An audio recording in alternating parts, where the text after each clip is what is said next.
I've not been to a truly successful, outstanding school or multi-academy trust which doesn't have governance firmly embedded in what it does.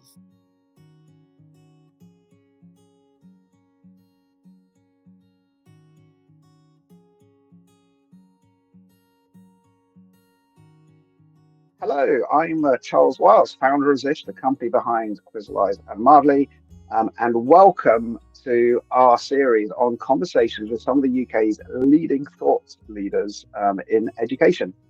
Today, I'm absolutely delighted to be talking to David Moran. Now, David and I have been friends for about 6 months. He's given us some great advice on our company. But I'm just going to briefly introduce him, and then he can tell you a bit more himself about his background and how he came into being into the job he's in right now. David is an incredibly accomplished education leader. He has a proven track record driving strategic initiatives, transforming educational outcomes, and leading organizational growth. He is absolutely passionate about leveraging technology and innovation to enhance student engagement and motivation. He was previously the CEO at EACT, which is one of the UK's largest trusts. He's currently the interim CEO at Ventures Trust, and he's leading on the transfer of that trust into EACT. He also is an entrepreneur himself. He started Red Lodge Learning in 2019, and that provides governance and leadership programs and supports for maths charities and edtech companies. And he's currently a trustee of 2 other trusts, Emerging Futures and the Anthem School Trust. So I don't know how you find time to do all this, David. I struggle running just one company. So yeah, would you like to expand that, give a little bit more about your background and how you came into the role you're doing now, and and that kind of thing?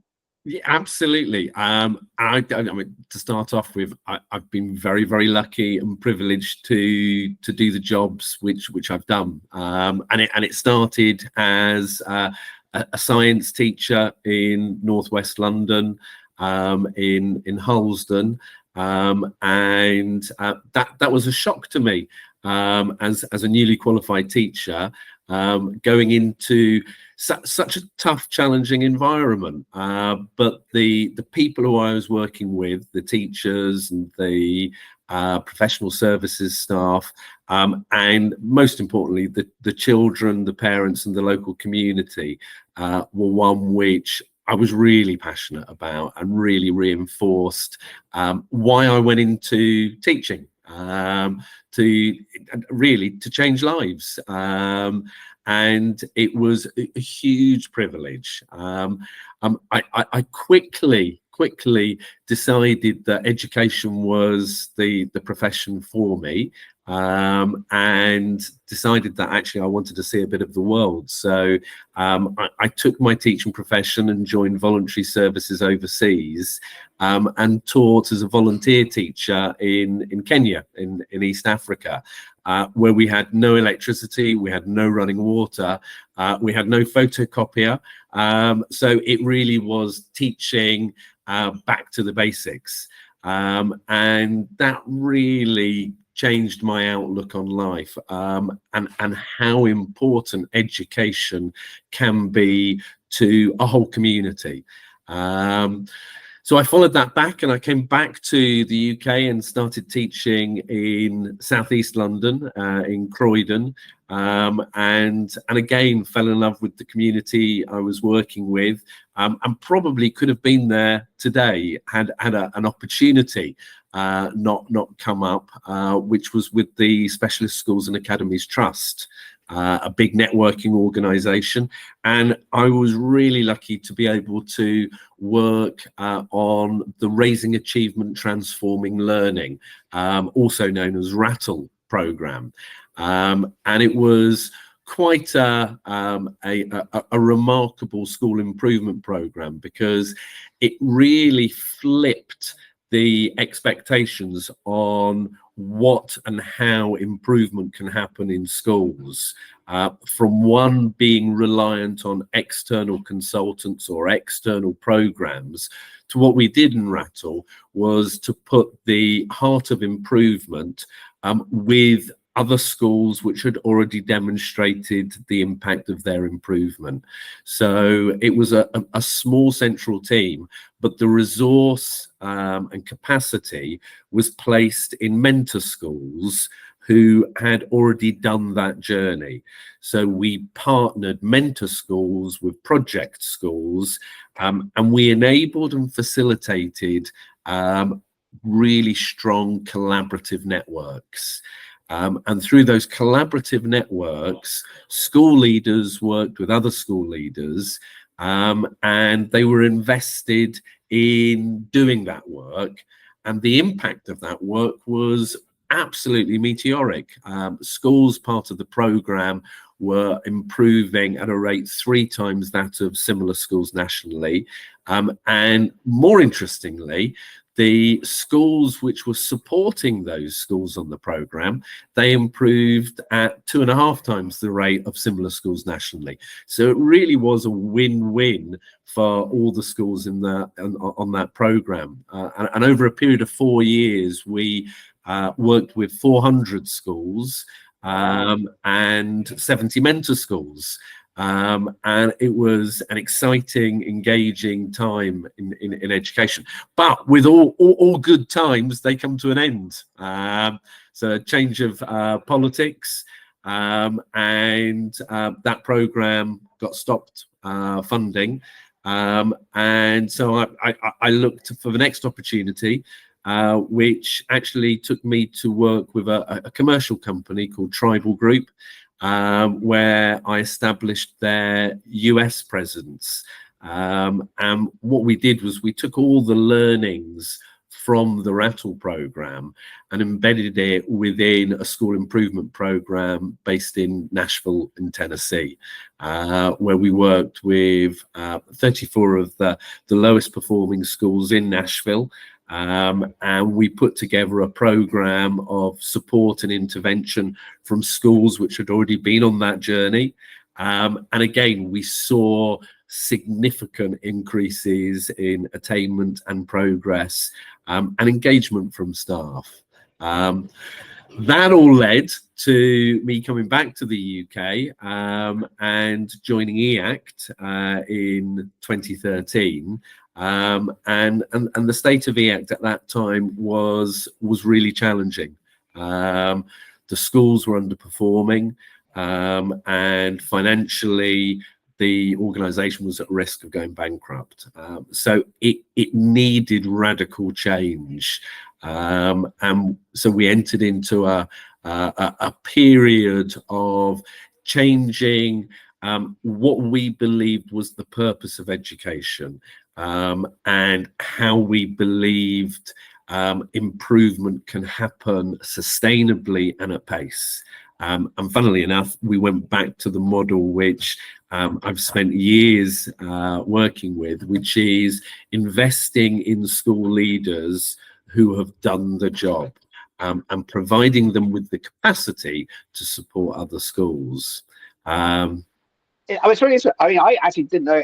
I mean, we talked a lot over the last 6 months, but I didn't know that, you know, that you've done so many effective transformations. And it sounds like what you're saying is it's not about doing specific things. It is about connecting people who have done it successfully and giving them that mentorship. And is that right? Is it like for every school it's something different? I mean, there's no kind of like playbook you can just take if you're a, you know, and apply to a school and say do this. You know, you need that kind. You know, every school is different and needs that mentorship to solve specific problems for that specific school. Absolutely. I mean, what we did do is we created a framework by which all of the schools engaged with, and they were broad categories. So we looked at curriculum, we looked at teaching and learning, we looked at standard operations, and probably what I feel is the most pertinent and impactful pillar is the culture of the school. And within the culture, we're looking at the behavior relationships between students and teachers, between teachers and teachers, between student, teachers and parents. and really trying to understand that culture and developing that culture. But when you're in the thick of it, it's really difficult to navigate your way through the challenges which you're currently experiencing. Once you have a guide on the side, a mentor who has walked that path and has made the mistakes, and can learn from those mistakes and can share those mistakes, but also share what did work. Actually, it becomes a much more collaborative environment, which is really where I believe multi-academy trusts have a real opportunity to embed and to develop that collaboration between school leaders, between your heads of maths, between your heads of humanities, between your professional services support staff as well. That's the real opportunity out there. Yeah, I mean, it's actually fascinating. I mean, you mentioned like 3 or 4 or 5 different things that you in your framework, and then you ended up on culture and saying, yeah, it sounds like you're saying that is probably the most important one. And it's so interesting, isn't it? Because I mean, the same is true in startups, or any business, right? If you have motivated people who care about what they're doing, things tend to work. And if you don't, things tend to not work, right? Absolutely. And you've got to think about all the stakeholders. I mean, actually, it's fascinating. I don't know whether this applies to schools, but when I was at Google, they did a 3-year study into what made effective teams. And they looked at everything, how many PhDs in the team, whether they'd done MBAs, how many years experience they had, any metric they could get on these people, to see what, then how effective the team was, in its period at Google. They actually found only one thing that was statistically significant with high performing teams. One thing. Do you know what that was? Can you guess what that was? Culture. It was that they enjoyed working together. That was the only thing that correlated with high performance teams. Everything else didn't matter. Yeah. But if they enjoyed working together, they'd be a high performing team. Absolutely. And I assume the same applies to schools and to trusts. If people enjoy working together, they probably solve the problem that they have and they make a difference. Absolutely. And if they're bought into the vision of an organization, where that organization is going, everyone is powering in the same direction. So often I see a lack of clarity about the direction of travel. And we fall into the trap of, well, we do this because we've always done that, and this is how we do things, rather than stepping back and saying, well, where are we going together, and all pulling in the same direction, and getting that buy-in to that vision and that mission with those values which you see prevalent when people are watching, but also you see when nobody's watching.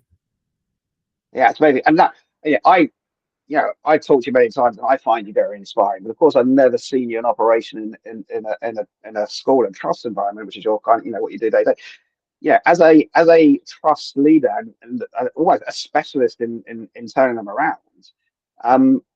What does your usual day look like? How much time are you spending sort of like motivating people? How much time are you spending firefighting? How much time, I know there is no average day. Every day is different, but how does that break down in terms of how you spend your time as a leader? So I'm a great believer in being intentional about what we do and how we do it. And it's really easy to get sucked down into responding to your diary, responding to your email, and all of a sudden, all of your good intentions have gone astray, and you're responding, you're reacting. And when you're running multiple schools, all of which in challenging areas, it's inevitable that every day you could end up responding and reacting. So it's about being intentional with your time, and ensuring that you're doing your job, rather than trying to do someone else's job. Mm. And I always found, and especially with this latest role, you need to constantly remind yourself that the only reason you're here is for the pupils. The only focus for your role should be in what's in it for the pupils. And actually, that means that you've got to listen to the pupils. So one of the things that I found really helpful was every Monday morning, I would spend about 3/4 of an hour with a group of children from a school. And I would just listen to what they said was working really well, and what they said were their challenges. So I grounded my week with a group of 6 to 8 pupils from different schools every week, really listening to what's it like to be a learner in this organization, and then using that information to triangulate with educational outcome information, with attendance information, with special educational needs information, with people information, absence rates, progression, and really understanding what the priorities are, what's it like for the pupils, and how we can make it better for them. Amazing. Amazing. All right. So now a great little tip there. Spend more time with the pupils and listening to them. And I guess it's easy not to do that when you're a trust CEO, because you're right at the top there. It's very easy to get disconnected from those. Yeah. So there's nothing. The whole piece around sweating the small stuff is actually really important. It's so important to listen to those children. It's important to listen to the professional services staff. If you want to know where the hotspots are in a school, talk to the cleaners.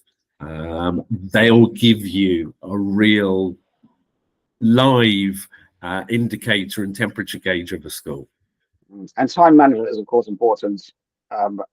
Like I'm sure like me, you have a task list with 100 things on, and you're never going to get to some of them, right? That as quickly as you take things off the top, there's more added to the bottom, isn't there? And so really working out, I remember my mum taught me when I was a kid the difference between the urgent and the important. The urgent stuff may not be important, right? Absolutely. And there's also education has a lot of areas where we need to be better in education, and one of those areas is educators really believe, and I believe, that they can do anything. They really can do anything. And you walk into a school, an exciting school, and you see the most amazing environments.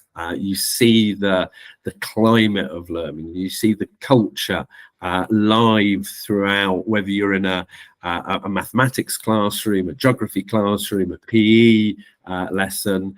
And you see the opportunities and the boundless enthusiasm of the staff. So we can do anything, but we can't do everything. And all too often, I see really busy staff being told, "Oh, we've got a new initiative, we've got a new program," and it just gets added to the list. When really what we need to be doing is focusing on abandonment.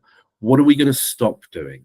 What do we currently do that doesn't really make much sense or doesn't have much impact, but we do it because we've always done it that way? And the same is true in companies. The same is true whether you're a small startup or a big company. I mean, we're doing all these things. What are we going to stop doing so we can focus on the things that are actually making a difference? Yeah, I mean, I think that is really important, isn't it?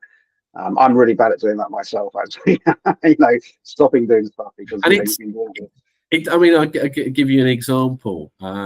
People get very into the detail around policies. And so if we take performance management, and I remember having discussions with trade union colleagues for years, and arguing about the detail of our performance management policy.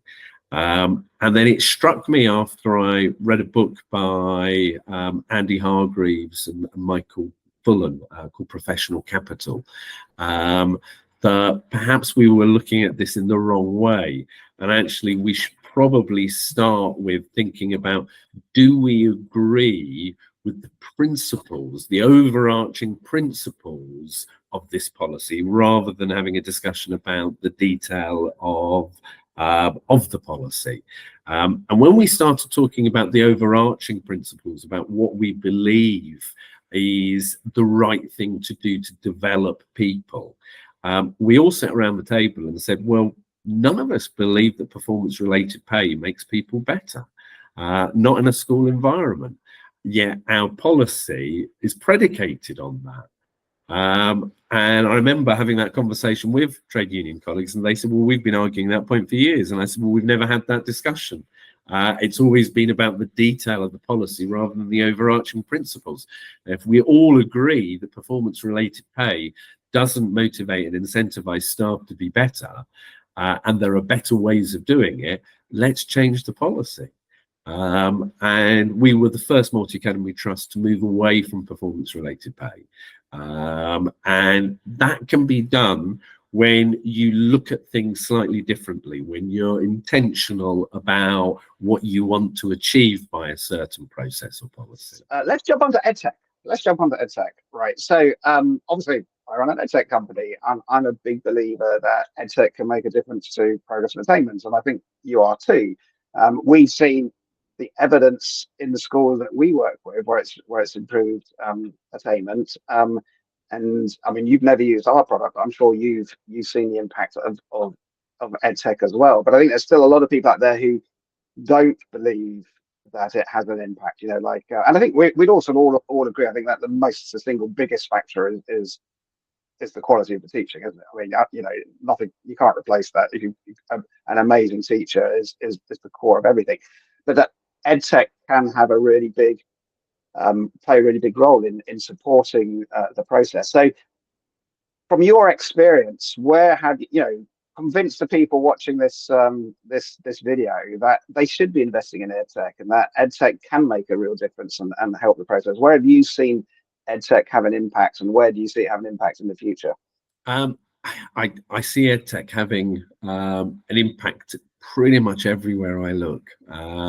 Where, if I think about my own experience, a long time ago, as a 9-year-old boy, I got a ZX81 with 1 kilobyte of memory, and it immediately enthralled and engaged me. Now, I understand that I'm not normal, and other people may not be as engaged or enthralled by the technology as I am. But you've just got to look around you at people's engagement with their mobile phones, with the technology which is available to them in their pocket.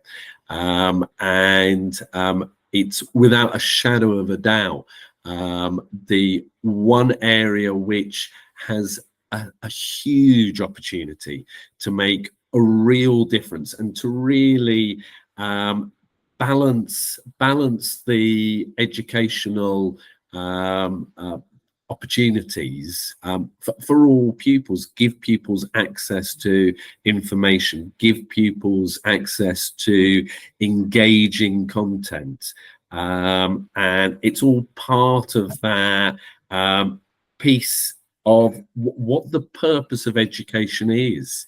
And fundamentally, I believe that every single child has a spark.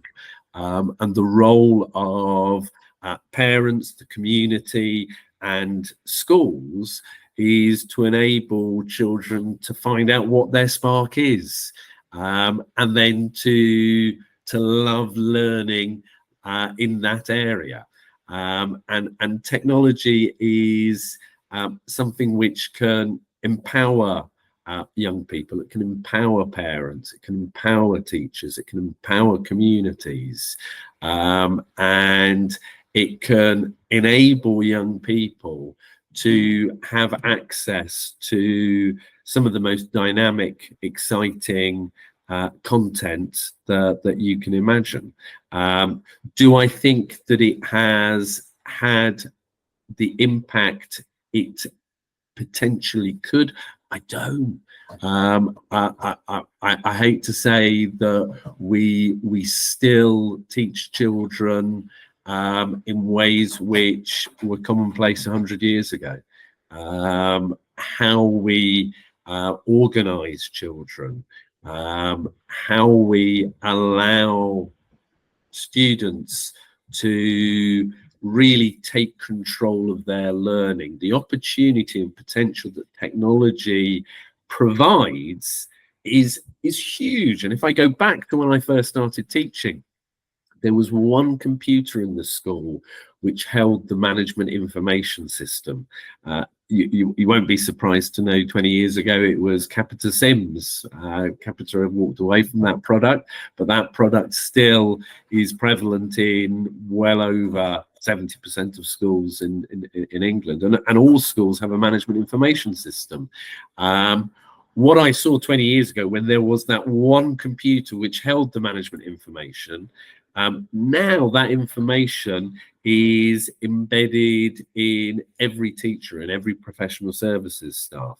We're enabling staff to be really smarter with their use of information and data, to allow the insights to drive discussions about where there are gaps in children's learning, where there are trends, where there are exceptions when it relates to attendance, when it relates to special educational needs. So I think that technology has moved further in the support of the administration of schools than in the pedagogy. And I'm going to talk about your product, Zish. It's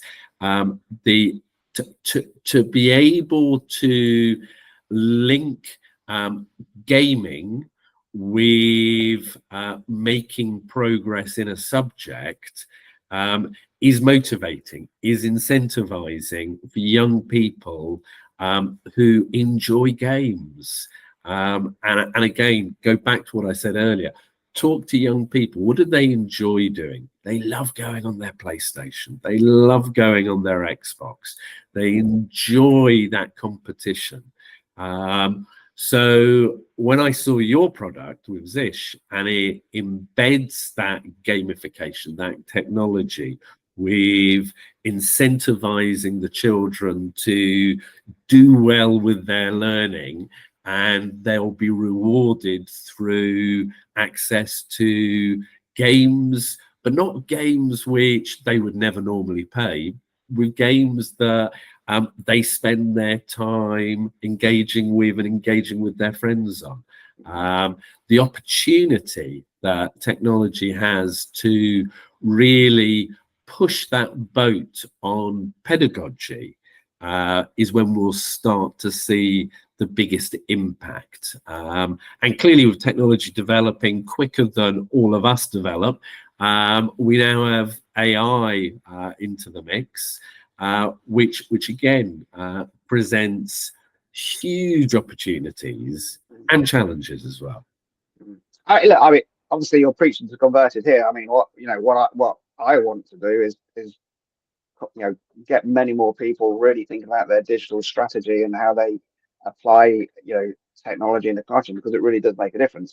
We see it making a difference every single day, and I think it's really interesting. Sort of like, it makes a difference in lots of different ways. You started talking about how for some kids it becomes their thing, right? And that was definitely the case with me as a kid. I was very fortunate to have what was called a turtle, which you could program when I was in the end of my primary school. It was Hatfield Polytechnic, and just started doing this. I wanted to see, and it blew my mind. And like, here I am, 40 years later, PhD in robotics and AI, working for Google and things like that.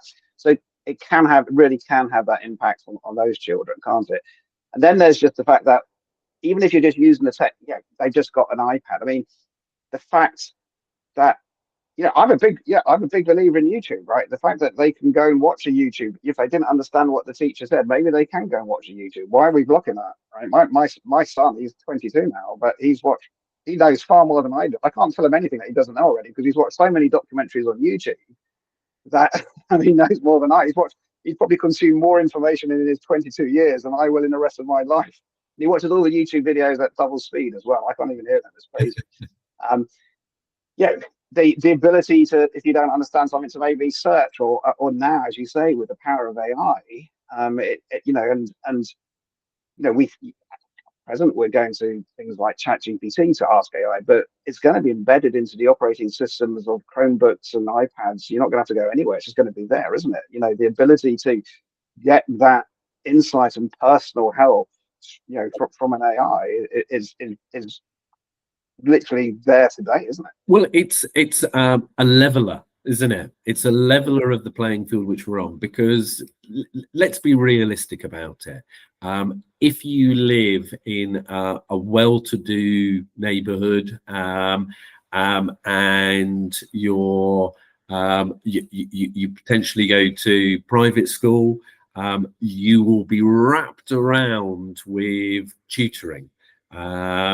Tutors have got a massive role, and it's not fair, because your access to a tutor is dependent upon the resources which are available to you.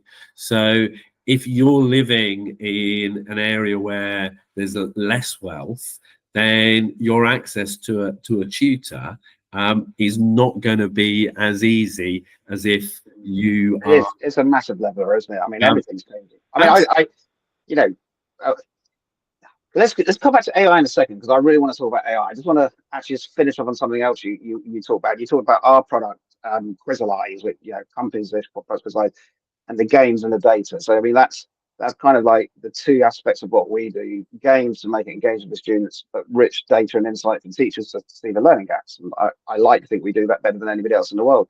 Just going back to the game side of things, it is amazing just how powerful that is. Particularly, everybody loves games. I mean, it's not just for students from disadvantaged backgrounds, but particularly for those students. I mean, we work with a school in the US, where actually the family, you think the US is a rich country, but there's a lot of poverty there, where actually the families are so poor, but the kids don't even get to play games at home. They don't have consoles at home. They don't have devices at home that they can play games on. Their experience of games is coming into school and playing our games. And as you can imagine, these are the children who are usually completely disengaged with school, but they're now coming into school, they're enjoying school because they get to play games, right?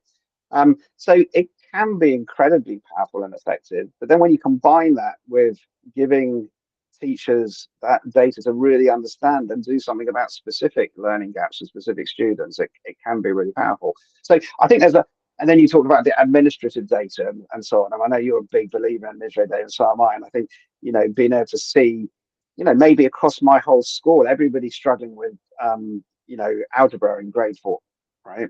And actually, well, what does that mean? That's not because students aren't engaged or trying hard. There's obviously something else going on there. Maybe we need to give more teacher training in that, or maybe we need to buy new resources in that. But and data can be really powerful for testing out interventions, like maybe free breakfast is going to make a really big difference. But let's not just run free breakfast. We've got to track it and see what impact that has on students learning. And so, I think you're right. Across the board, there's benefits, and that's really important. The challenge, though, is, right, even if you believe that edtech, maybe you buy into this idea that I'm going to give every child in my school a Chromebook or an iPad or however you want to go. There's a lot of costs associated with that, isn't it? And a lot of schools just go, well, we just don't have the budget to do that. So how do we resolve, or how are you as a trust leader, how do you resolve this gap between what people want to do and recognize the power of this with actually the financial real financial situation that you just don't have the money to do it? Yeah, and it goes back to that piece around we can do absolutely anything, but we can't do everything. And so therefore it's about prioritizing what we want to do, and being intentional, and not necessarily just saying, right, well, that was last year's budget, so that's this year's budget with a few tweaks on it. Actually, no, it's what I found was really helpful in allowing school leaders to have that influence over what it was they wanted to focus on and prioritize. Was we always started a year with a blank sheet of paper, and the costs, clearly the majority of the costs are people costs, they're staffing costs, but then there is money left over, and it's about what you as a leader prioritize in terms of the school improvement strategy, which you have designed, co-created, and is the live version for the school. As we said earlier, each school is in a different, unique position. Each school is unique, but lots of similarities, and they're all on journeys. So if attendance and behavior is the sort of the priority for work, then the strategy should have everything supporting that goal. In today's day and age, the digital strategy should support the school improvement strategy. So it really is about school leaders can put in place funding for ICT and for IT development, but it can't do everything else. So it's about owning the school improvement strategy, which is the most important part, aligning all of the other strategies to that school improvement strategy, and then prioritizing the pieces which are going to make the biggest impact. Now, for all schools, that's not going to be IT. For some schools on their journey, it will be, without a shadow of a doubt. And for those schools, they need to prioritize that spend on that technology. There's no two ways about that. I remember talking to, I can't remember, I was at one of the showcase days at, I can't remember, it was either Leo Trust or Stour Trust. And I remember them saying what they had done to fund one-to-one devices and all that stuff is they cut all their classroom assistants.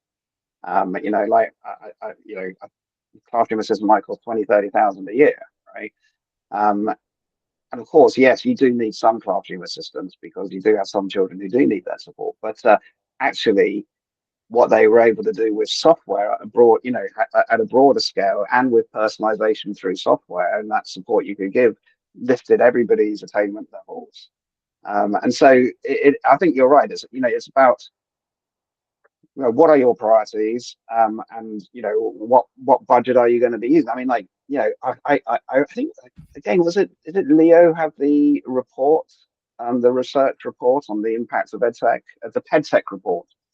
And I remember reading in that, and I thought it can't be true, but maybe it is. I think it was saying that by moving fully digital, they were saving something like £60 a year on photocopying and printing costs per student, right? £60 per student, not per year, but £60 per student a year, right? Which if you think about it, that's an incredible saving, isn't it? Yeah, absolutely. You know, so there are ways, you know, if you prioritize things and think about it, I think there are ways it can be funded without you having, you know, and again, if you go back to that example you gave around the staffing, it's if you start with a blank sheet of paper rather than last year's template, last year's model, which we know didn't work. So why would you repeat what you did last year? Actually, you start to think, what do we want the curriculum to look like? What is the diet of the children? How do we organize our children? What do we want a classroom to look like? And does every classroom need to look the same? So actually starting from a zero base, no expectations. We're not just going to do what we did last year. We're going to do things differently. Is the real challenge now for education, I believe. Fascinating. Fascinating. Right. AI, the big thing. I did my PhD in AI many years ago, and it's taken 30 years really for it to hit that breakthrough moment, and that we're there, aren't we? And AI is, the world in 10 years time is going to look very different to the world today. Teaching is going to look completely different in 10 years time.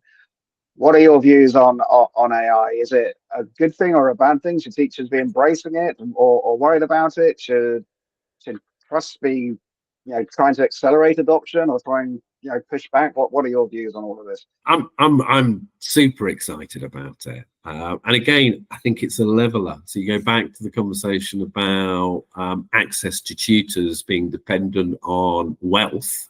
Well, actually, 6 months ago, I sat my 14-year-old son down with Claude, and I asked Claude to act as a year 9 maths tutor. I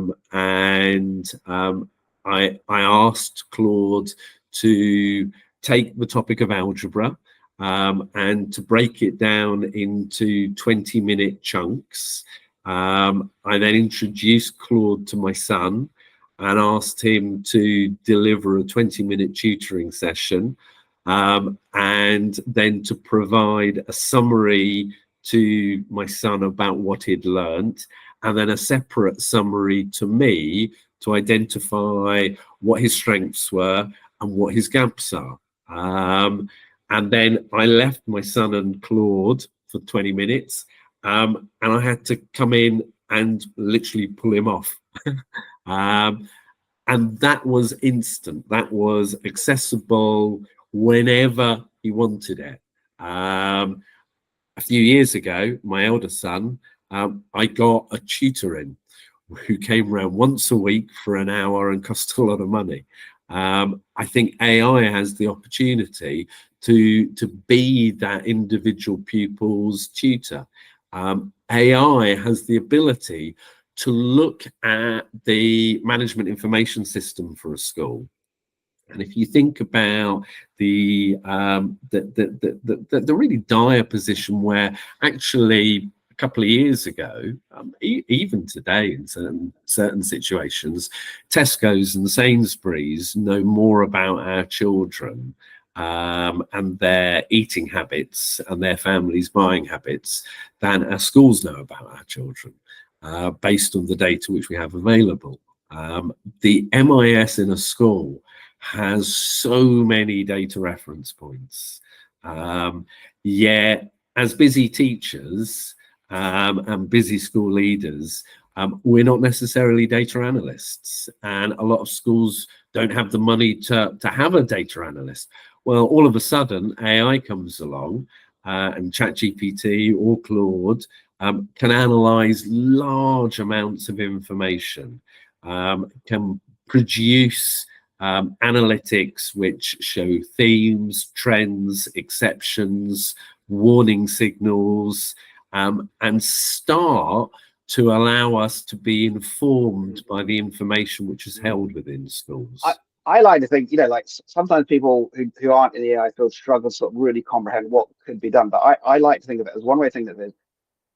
Imagine you had an army of human assistants who were absolutely experts at what they did. So imagine you had somebody on your team who are a human who is the world's best data analytics person, and you ask that human, tell me which students are at risk of dropping out, or where are we really strong in curriculum, and you'd say that to a human, wouldn't you? But actually, you probably wouldn't have somebody in your school who's capable of doing that because you can't afford to buy one of the best analytics people in the world to do that role. But with AI, you can. Or if you're a teacher, you don't. I mean, this is a feature we're working on right now, which is all your kids have just done a quiz. You would like to give each of them some personal written feedback or spoken feedback. You'd like to say to each of them, look, well done, John. You did really well at the times 10 table, but you're struggling a bit with the times 5. Why don't you practice this? Right. But you don't have time to do that to 30 children because you've got to, apart from saying it, you've got to analyze what they've done. But with the power of AI, we can do all of this instantly. And so it's like, and you can imagine having that human, if you had like 30 individual people in the classroom, you could get, it very easy for each of those assistants to be given each of those students that personal feedback. So that's the way I look at it when you're thinking about how things can change. It's about having that. It's like having an army of smart people that you can ask questions to and get them to do stuff. And I think, the other interesting thing, I think a lot of people are thinking about it as a time saver at the moment, right? And of course, it is a time saver. Generating, a presentation or generating the quiz is a massive time saver. But I think what is really exciting is the new things it enables. So, for example, yes, we're saving a teacher time writing that feedback, but we're not actually saving time. They didn't have the time to do it. They weren't doing it because they didn't have the time to do it. They can now do it. And one of my favorite examples is we can now do for a piece of written work, like say you ask your students to write, 200 words on their family in French. And you have a rubric, you're going to mark it on spelling and grammar and, a couple of other things. We can now use AI to do that automatically for the teacher. And of course, the immediate thing people think is, wow, that's fantastic as a teacher, that's going to save me time, right? I can now do that instantly and effortlessly. But that's not really where it's exciting. That, of course, is a great benefit. But where it's really exciting is now that feedback can be instant for that student. They're not going to wait 2 or 3 days to get it back and ignore it. They're going to get it instantly. And actually, you can give feedback with suggestions to improve. So now that student can immediately go in and improve it and actually submit it again and get more feedback and go around that cycle maybe 3 or 4 times if they want. And they may have got an overall score of 40% for their first effort, but now they're getting a score of 80% for their last effort. And that student today might be getting 40% every time in failing school and being disengaged and dispirited. But now they start to see that they can succeed just by putting a little bit of effort. And that I find super exciting. That isn't even using tutors, that's just a little smart use of this technology. So I think it's going to absolutely change everything. But also from the teacher's perspective, hey, teachers are just human beings, aren't they? I was a science teacher, a biology graduate, but I was teaching chemistry and physics. There would have been topics that I may not well have taught as well as I could have done. And AI for the teacher will be, hey, there are some areas where there's consistent trend that everyone isn't getting energy. Perhaps you as a teacher need to freshen up on some of your knowledge to deliver the energy part of that module. And so again, continuous professional development for teachers should be informed by what they're teaching really, really well and what they need to improve in their teaching. Who they need to go and see. Who's a great teacher of energy? I need to go and see that teacher teach that. So that information is the piece which enables and facilitates that to happen. Yeah. Right. We've got 5 minutes left. What should we do? Let's talk. I think you've already given the message. I was going to say, what are going to be your 3 top tips for other trust CEOs? But I think you've already given a lot of advice. I mean, you're welcome to comment on the one part. I mean, we've talked about abandonment. We've talked about culture. I think one of the key drivers for improvement for any organization in any sector is really strong governance, and governance which is clearly informed by the culture of an organization, but that governance within a multi-academy trust being a real line between the classroom and the boardroom, and the notion that our role, and everyone has a role in the governance framework of an organization, is to be supportive, is to be developmental, but also to be challenging, and to be challenging in a supportive and developmental way. And from my work with Red Lodge Learning, I've seen huge variance in terms of how governance is either embedded within an organization or is seen as a distraction. I've not been to a truly successful, outstanding school or multi-academy trust which doesn't have governance firmly embedded in what it does. And like you, for a startup company, that external independent support and challenge and development is critical. It's critical in terms of a mindset of a culture which is prevalent in wanting to be better. And how I used to describe it to my staff was, whether you are the very best geography teacher or the very best site member of staff, you need to be better next year. I absolutely love what you said. I mean, I think when I think about our governance and our investors and advisors, the ones that are the best are the ones that they're not deeply, by not being deeply involved. When you're doing it yourself, you can't see the woods for the trees sometimes, can you? Right. And so having that external person positively challenging what you're doing, you know, and asking you to think again, not because they think they're right, just because that's their role, right? To challenge and ask those questions is incredibly helpful. And we certainly made lots of changes over the years based on those kind of challenges from our investors and things. But it's not helpful having people who are just complaining that you're not doing good enough, or your results aren't good enough, or your attainment or progress rate levels aren't good enough. That isn't helpful, is it?